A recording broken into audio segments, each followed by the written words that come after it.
صرف اتنا ہی نہیں، خدا کے حکم سے ہمارے اوپر یہ ایک لازم قرار دیا گیا ایک قانون ہے کہ ہم اپنی آمدنی کے 5 حصے بنائیں، اور ایک حصہ جس کو ہم خمس کہتے ہیں عربی میں، خمس کا مطلب ہے 1/5، 20%، 20% میں عشر ہے، 10% جو امام کا حق ہے، اللہ کا حق ہے، 2.5% اس کے اندر سے ہم دین کو قائم رکھنے کے لیے، دین کی پروپیگیشن اور اشاعت کے لیے ہم پیر کو دیتے ہیں، یہ 2.5% ہے، تو 10 اور 2.5 12.5 یہ 10 سوند کے ہیں۔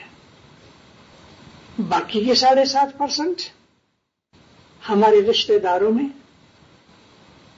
ہمارے دوستوں میں، ہماری جماعت میں، یا اگر رشتہ داروں میں، دوستوں میں، جماعت میں کسی کو ضرورت نہیں تو کسی بھی بنی نوع انسان کے لیے، ہیومینٹی کے لیے ہم وہ 7.5% خرچ کریں۔ وہ 7.5 ہمارے نہیں ہیں۔ اس طرح اللہ نے قرآن شریف کے اندر ہماری آمدنی کے، ہمارے روزی رزق میں سے 5واں حصہ نکال کے اس طرح خرچ کرنا چاہیے، یہ طریقت ہے۔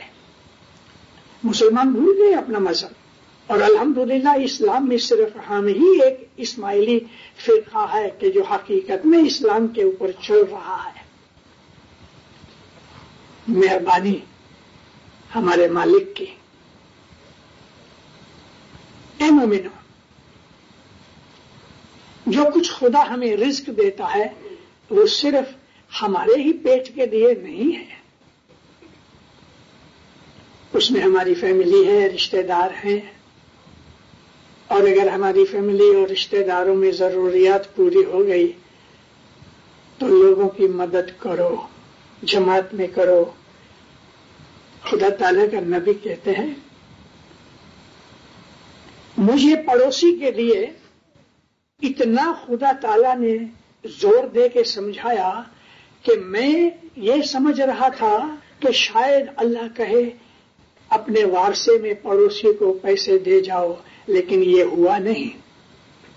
مطلب کیا ہے کہ جو پڑوسی ہے، اگرچہ وہ بھائی یا رشتہ دار ہے یا نہیں، لیکن پڑوسی کے حق بھی ہمارے اوپر لازم ہے۔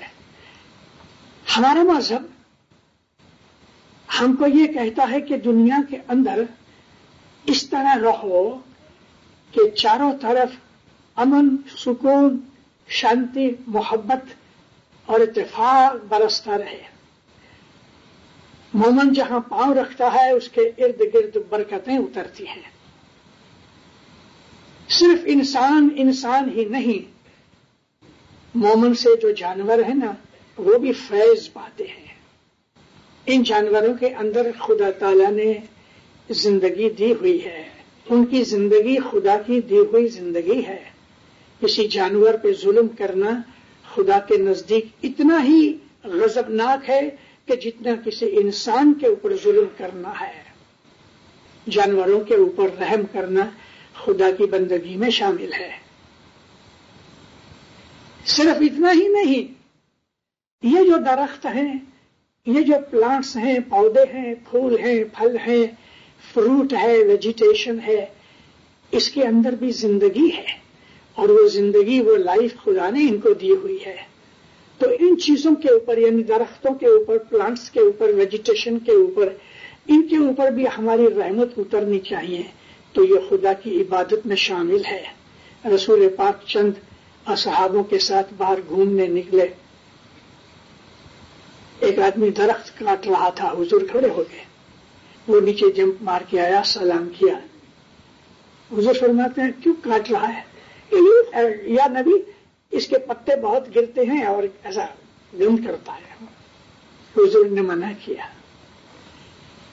پتے گرنا اس کی نیچر میں ہے، اور یہ نیچر خدا نے بنائی ہے۔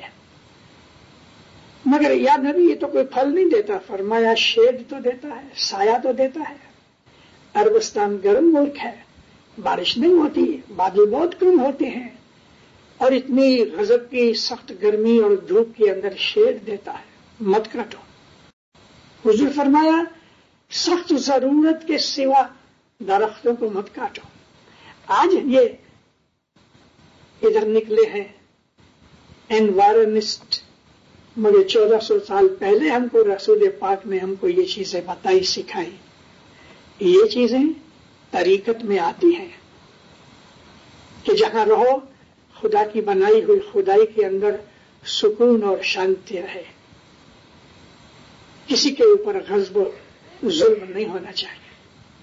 اب جب مومن شریعت اور طریقت کے اندر اپنی زندگی کو بنا لیتا ہے تو پھر اس کو خدا تعالیٰ توفیق دیتا ہے سوچ بچار کی، سوچ بچار کی خدا توفیق دیتا ہے۔ وہ بیٹھ کے سوچتا ہے اللہ نے کیا کیا بنایا ہے، یہ چاند اور سورج، یہ ستارے، یہ بادل، یہ بارش، یہ پہاڑ اور یہ سمندر۔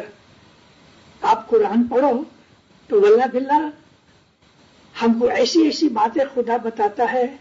اللہ کہتا ہے باہر نکلو، گھومو اور دیکھو، میری بنائی ہوئی دنیا کو، میری بنائی ہوئی چیزوں کو سمجھنے کی کوشش کرو، اور پھر دیکھو کہ تمہیں کہیں غلطی نظر آتی ہے۔ خدا تعالیٰ وہ تو غلطی نہیں کرتا، یعنی اس کی ایک بھی غلطی ہمیں نظر نہیں آتی، اس کی عظمت، اس کی بڑائی کا ہمیں احساس ہونا چاہیے۔ یہ حقیقت ہے، ہم خدا تعالیٰ کی بنائی ہوئی چیزوں کا خیال کریں۔ اللہ ایک جگہ کہتا ہے تم سوچو تو صحیح کہ کس طرح سے خدا دن میں سے رات نکالتا ہے اور رات میں سے دن نکالتا ہے۔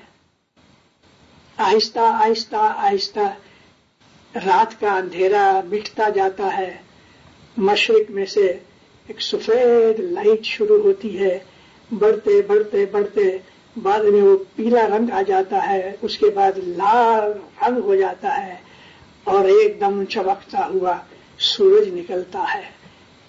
اس کو خیال کر کے کہ کس طرح سے خدا تعالیٰ رات میں سے دن نکالتا ہے، دن میں سے رات نکالتا ہے۔ ایک جگہ اللہ کہتا ہے تم اپنا ہاتھ دیکھو، 5 انگلیاں ہیں، انگلیوں کے سروں پہ ناخن بنائے ہیں۔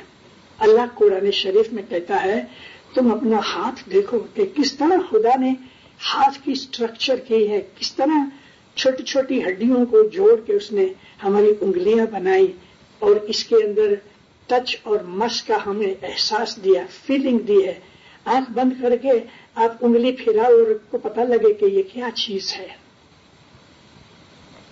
خدا کی خدائی کو سمجھنا یہ عبادت کے اندر شامل ہے۔ ہمارا جو یہ اسماعیلی مذہب جو طریقہ ہے، یہ طریقہ بیسٹ طریقہ ہے اسلام کے اندر، اور یہ رسولوں نے محمد صلی اللہ علیہ وسلم کے پہلے بھی تمام رسول و نبیوں نے ہمیں اس قسم کی باتیں بتائی ہیں۔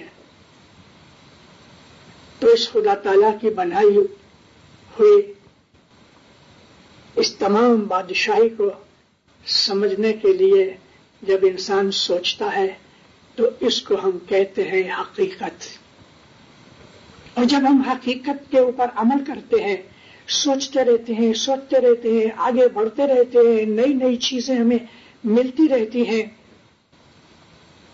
تو ایک دن خوش ہو کے خدا تعالیٰ ہمیں یکایک ایسی توفیق دیتا ہے، مقام حیرت خدا تعالیٰ کی بڑائی کا پتہ لگتا ہے۔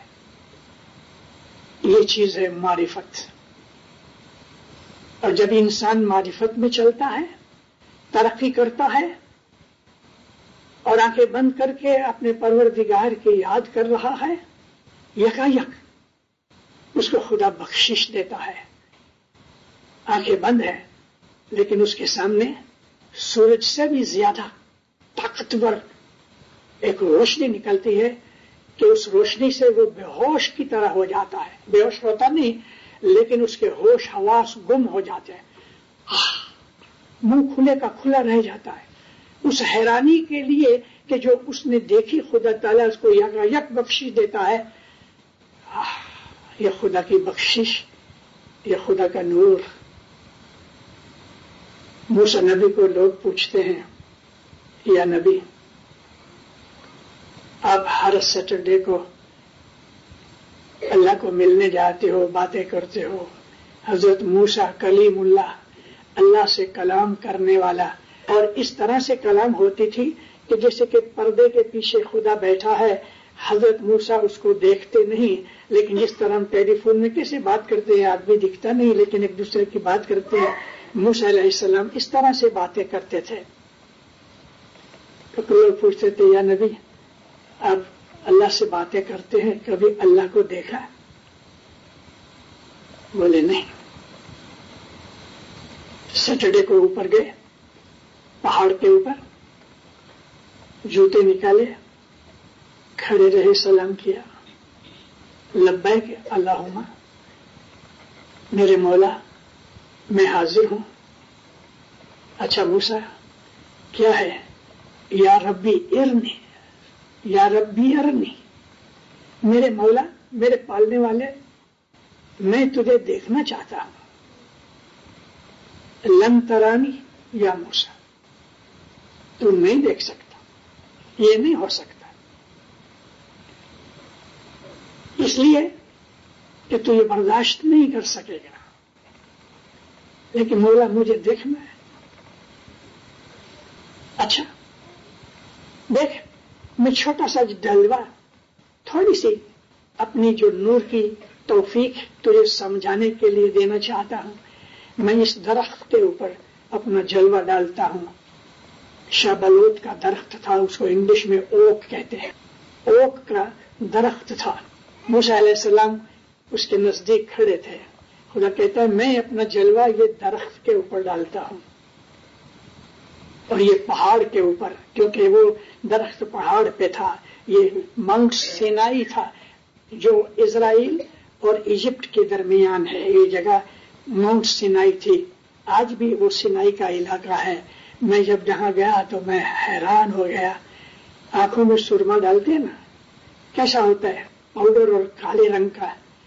جہاں ماؤنٹ سینائی تھا، جہاں یہ بات بن رہی ہے، اس جگہ جو پہاڑ تھا، خدا کا جلوہ جب گرا تو یہ پہاڑ اس طرح سے سرما بن گیا. ادھر جا کے کبھی دیکھو تو اس سے یہ کالے رنگ کا پاؤڈر پڑا ہوا ہے. کبھی کبھی ٹوسٹر میں ٹوسٹ جل جاتا ہے، کیسا کوئلہ ہو جاتا ہے نا. اس طرح خدا نے جب جلوہ ڈالا، پہلے تو وہ جو درخت تھا نا، وہ سارا درخت جس طرح سے رگ رگ اس کی لائٹ میں آ گئی، اس طرح سارا درخت لائٹ میں آ گیا. اور جب جلوہ اترا تو پہاڑ ماؤنٹ سینائی جل کے خاک ہو گیا، سرما بن گیا. موسیٰ علیہ السلام نبی تھے اس لیے بچ گئے، مگر بے ہوش ہو گئے. یہ جو جلوہ ہے، خدا نے قرآن شریف میں ایک سیمپل کے طور پہ ہمیں یہ چیز بتائی ہے. اس کا جلوہ اٹھانے کی طاقت ہم میں ہے نہیں.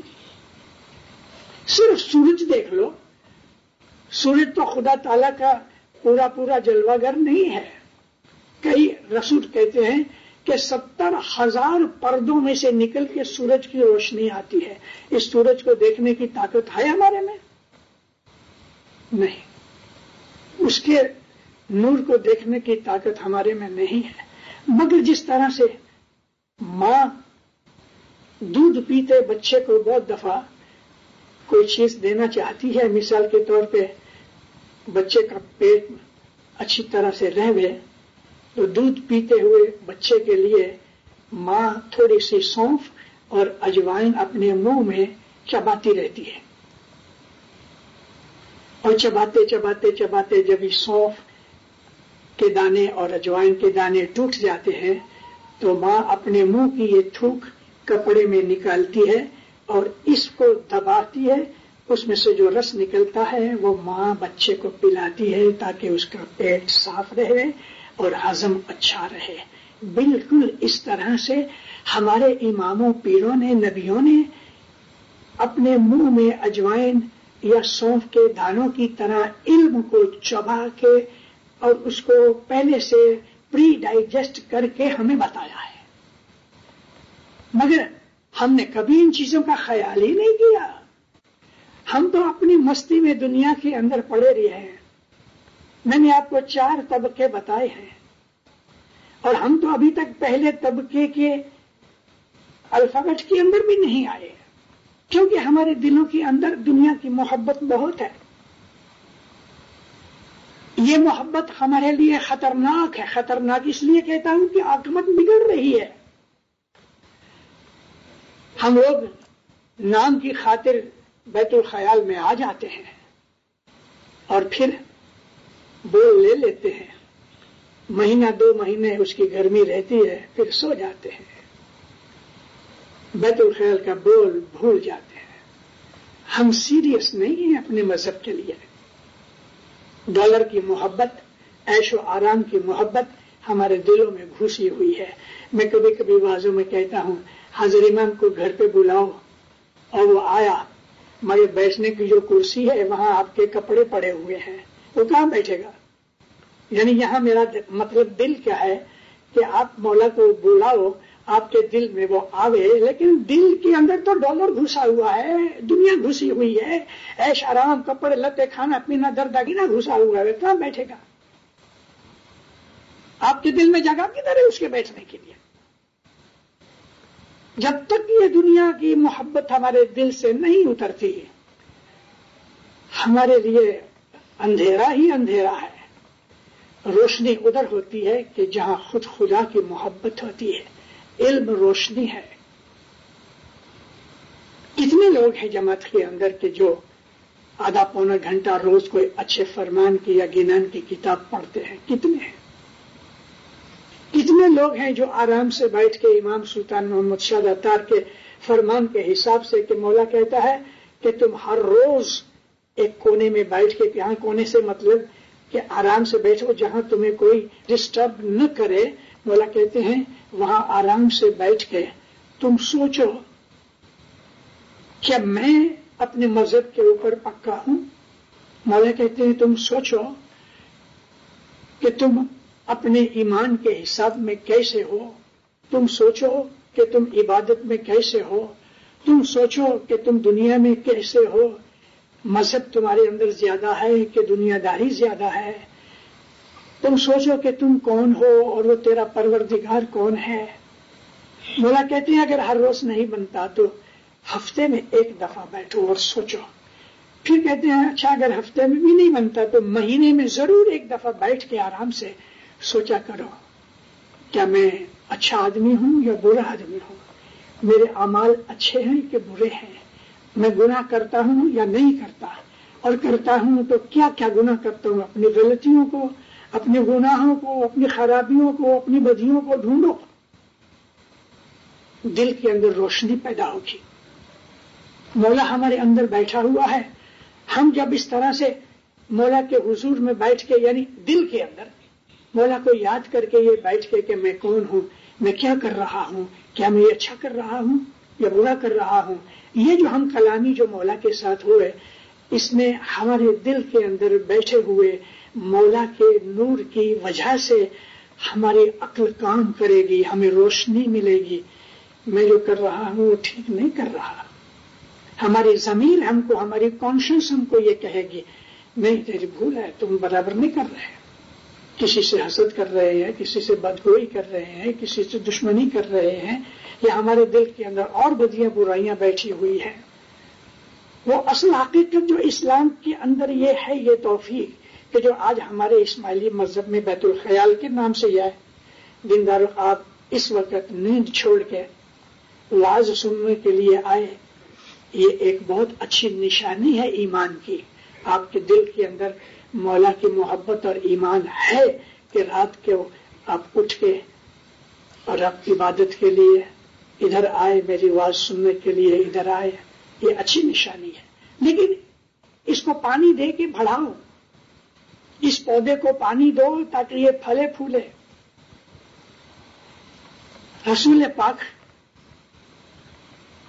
ہر روز حضور کا یہ ایک عمل تھا. خاص طور پہ صبح کی نماز کے بعد لوگ تو چلے جاتے تھے کیونکہ کھیتی باڑی کرتے تھے، لیکن کچھ ایسے لوگ تھے جو بزرگ تھے جن کو بال بچے بڑے ہو گئے اور ان کو کھانے کمانے کی یا کھیتی باڑی کی کوئی ضرورت نہیں تھی، فری تھے. ایسے لوگ نبی کے حضور میں بیٹھے رہتے تھے.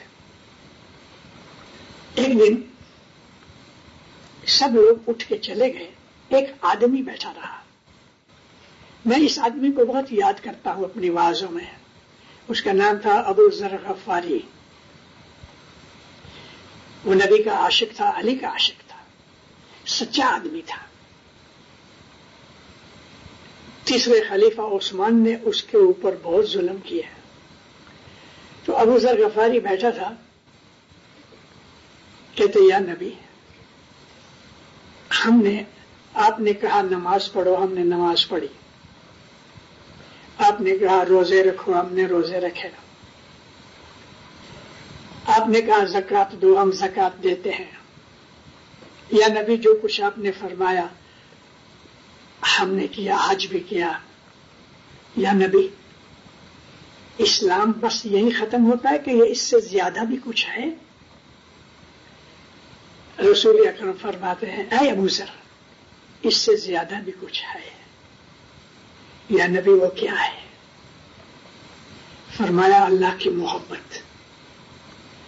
اللہ کی محبت کیسے؟ یہاں سے یہ بیت الخیال شروع ہوتا ہے. اے ابو ذر، تم مجھے کتنا چاہتے ہو؟ اب نبی اس کو رستہ بتا رہے ہیں. یا نبی میں اپنے ماں باپ، اپنی فیملی سے زیادہ آپ کو چاہتا ہوں. اے ابو ذر، تیرا ایمان ابھی تک پکا نہیں ہوا، کامل نہیں ہوا. یعنی نماز پڑھے، روزے رکھے، زکوٰۃ دیا، حج کیا، سب اراکین کیے شریعت کے، اور اب بات آئی رسول پاک کے ساتھ محبت کی. تو یا نبی میں آپ کو اپنے ماں باپ، اپنے فیملی سے زیادہ پیار کرتا ہوں. فرمایا تیرا ایمان کامل نہیں ہوا. سینٹیمنٹل آدمی تھا. اچھا نہ لگا، جوش میں آ کے کہتا یا نبی میں آپ کو اپنے ماں باپ، میاں بیوی، مال دولت، جو کچھ بھی میرا ہے، خود اپنی جان سے بھی زیادہ پیار کرتا ہوں.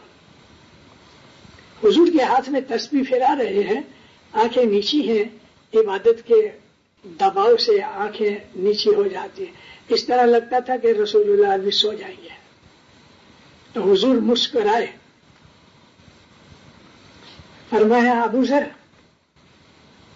تیرا ایمان ابھی بھی کامل نہیں ہے. جوش میں آ گیا، تھوڑا آگے بڑھ کے رسول اکرم کے گھٹنے میں پکڑ کے کہتا ہے یا نبی خدا کی قسم، اللہ کی قسم، میں آپ کو اتنا چاہتا ہوں جتنا خدا کو چاہتا ہوں. رسول اکرم ہنس پڑے، آنکھیں اونچی کر کے اس کو فرمایا اے ابو ذر اب تیرا ایمان کامل ہوا. کیا تھا؟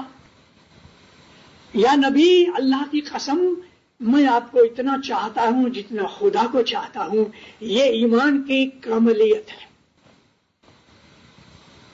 حضرت امام کو ہم نے دیکھا ہے، کھاتا ہے، پیتا ہے، ایک انسان کی طرح گھومتا ہے، جیٹ پلین لے کے ساری دنیا میں گھومتا ہے، گھوڑے نچاتا ہے، سب کچھ کرتا ہے، لیکن امام کون ہے، کیسا ہے، اس کے اوپر کبھی خیال نہیں کیا. خدا کی قسم اپنے امام کو ایسا پیار کرو جتنا خدا کو پیار کرتے ہو. مطلب کیا ہے کہ اے نبی آپ میں اور اللہ میں کوئی فرق نہیں.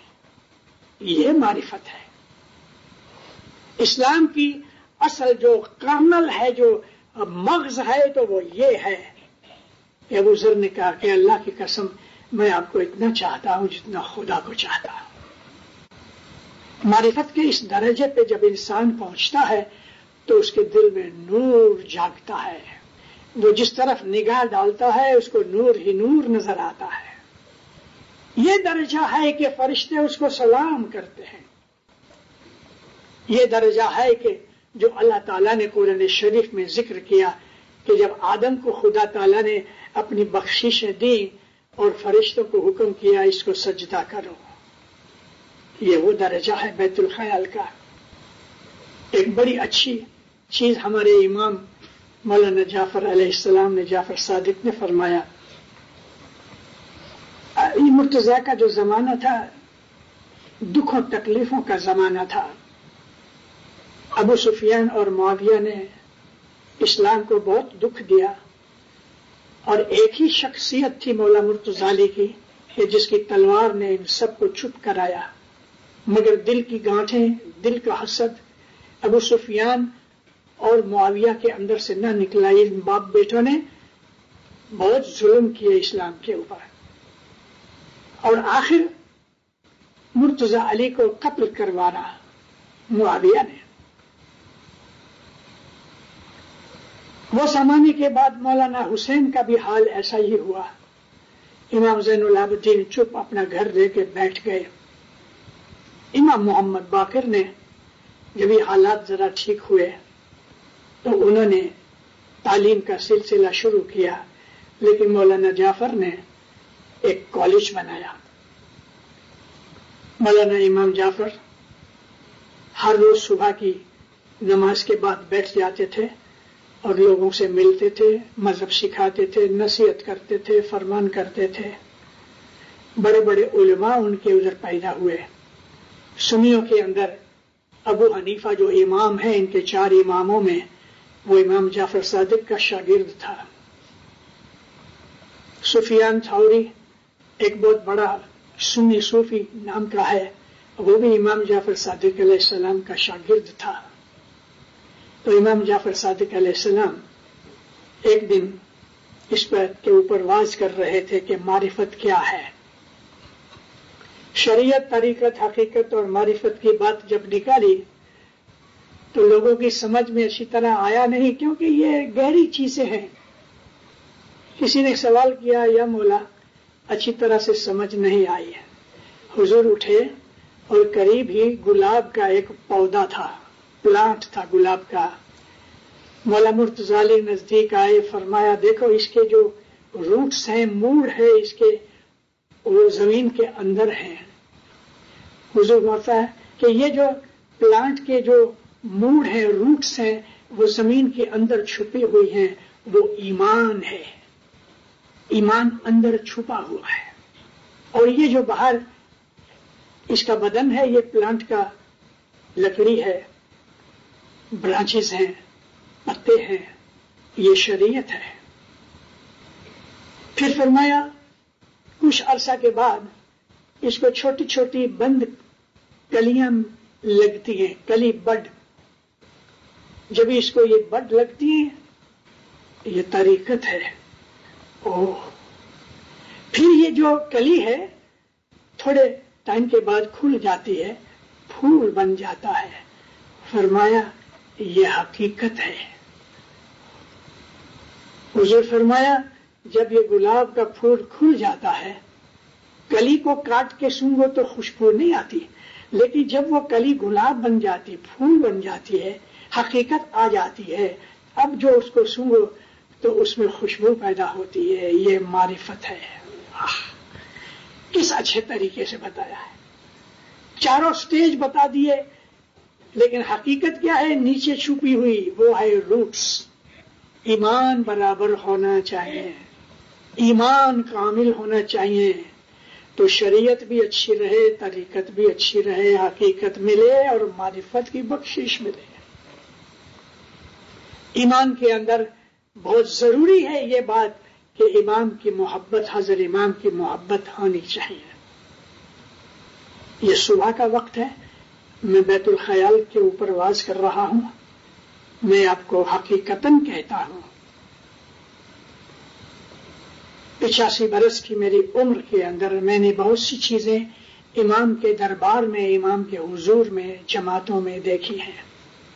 میں آپ کو سچ کہتا ہوں، جب تک آپ کی دستور برابر نہیں ہوگی آپ کو کچھ نہیں ملے گا.